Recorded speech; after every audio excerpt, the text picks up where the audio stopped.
అత్యధికంగా మన బోడుప్పల్ నుంచి పన్నుల రూపంలో వసూలవుతున్నాయి ప్రతి ఒక్కటి కూడా.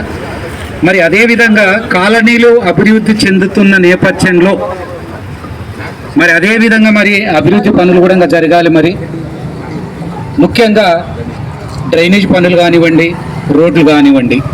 మన ముఖ్యమంత్రి గారేమో అభివృద్ధి చేస్తాము, మేము నిధులు ఉన్నాయి మా దగ్గర తీసుకోండి మీరు చెయ్యండి అని చెప్తున్నారు. మరి ఇక్కడ అధికార యంత్రాంగం చూస్తే, లీడర్లు చూస్తేనేమో దానికి విరుద్ధంగా వ్యవహరిస్తున్నారు. ఒక చిన్న పని కావాలంటే కూడా అధికారులు స్పందించడం లేదు. లీడర్లు మాత్రం మా దగ్గరికే రావాలని చెప్పి అంటున్నారు. అంటే అధికారం లేకపోయినా కూడా వాళ్ళు అధికార పెత్తనాన్ని చెలాయిస్తూ వాళ్ళదే కొనసాగాలన్న క్రమంలో వాళ్ళు ఉన్నారు.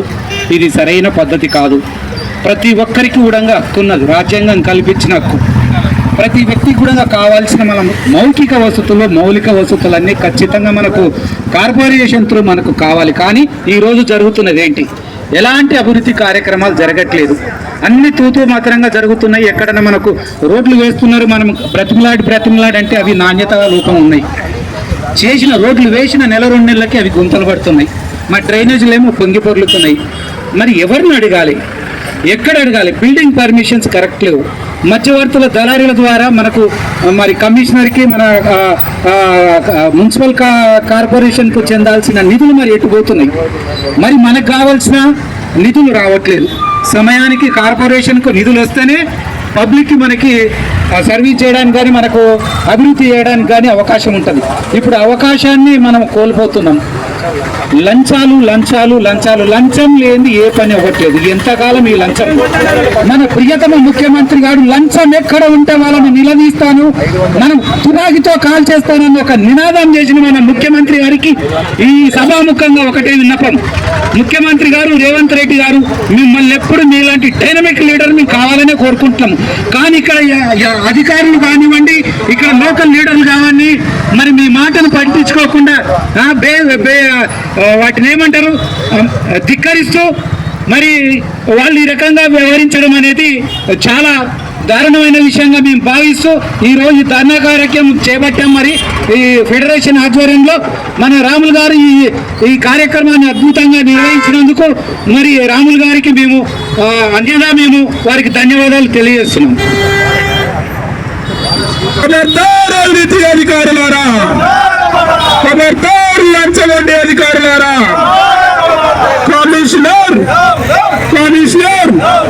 TPO commissioner federation.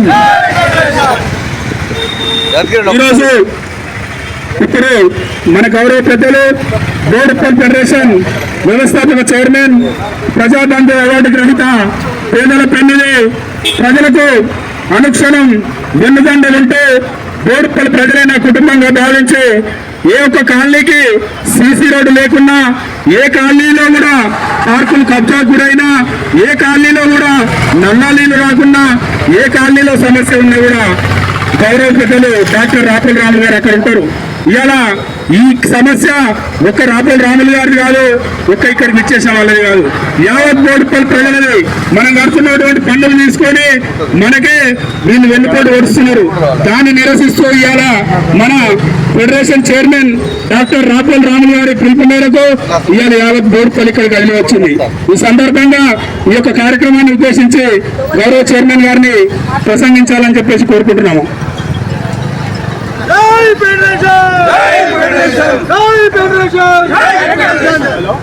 ఈరోజు బోడుప్పల్ కాలనీ సంక్షేమ సంఘాల సమాఖ్య ఆధ్వర్యంలో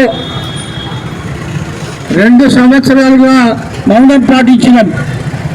ప్రజాప్రభుత్వం వచ్చిన తర్వాత పరిపాలనలో మార్పు ఉంటుంది, అధికారంలో మార్పు ఉంటుంది, ప్రజలకు సక్రమంగా పనిచేస్తారనే ఆలోచనతోటి ఫెడరేషన్ ఇలాంటి ఉద్యమ కార్యాచరణకు కూడా పెట్టలేదు అని చెప్పి ఈ సందర్భంగా నేను తెలియజేస్తా ఉన్నాను.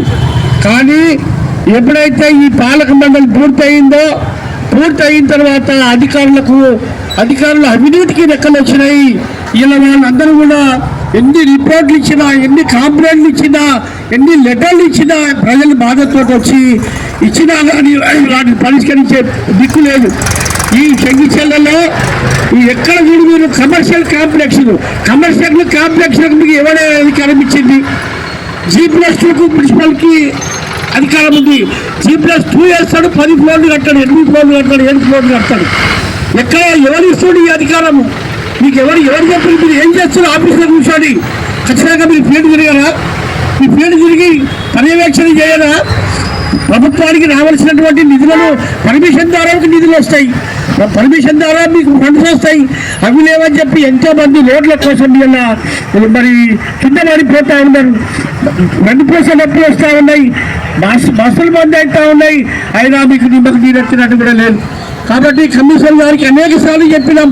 చెంగిచెర్లలో పాపం పేదల భూమి ఇక్కడ వచ్చిన అమ్మలు ఇక్కడ అమ్మ వీళ్ళందరూ పేదలు, వాళ్ళ భూమిలో పీటీలో నిషేధాజ్ఞలు ఉన్నాయి. కోర్టు ఆర్డర్ ప్రకారం నిషేధాజ్ఞలు ఉన్నప్పటికీ కూడా వాటిని ఉల్లంఘించి విచ్చలవిడిగా కడతా ఉండరు. వాళ్ళు పాపం 100 పిటిషన్స్ ఇచ్చారు, 100 అప్లికేషన్ కలెక్టర్కి ఇచ్చారు, 100 అప్లికేషన్ కమిషనర్కి ఇచ్చారు. అయినా కానీ వారికి భయం చెక్కు బొక్కు లేదు. వాళ్ళు ఇష్టాను సార్. ఎందుకంటే మేము కమిషనర్ గారికి చూసుకున్నాం, మేము లీడర్లకు చూసుకున్నాం, టౌన్ ప్లానింగ్ వాళ్ళకి చూసుకున్నాం. మీరు ఎంత చేసినా మాకేం కాదు అనే ధోరణిలో అక్రమార్కులు ఉన్నారు. ఈ అక్రమార్కులను మనమందరం కూడా ప్రజలందరూ కూడా ఏకమైతే అందరూ తోకముడవలసిందే. ఈరోజు మనం అందరం కూడా వస్తున్నాం కాబట్టి అధికారులకు కూడా పరారైపోయింది.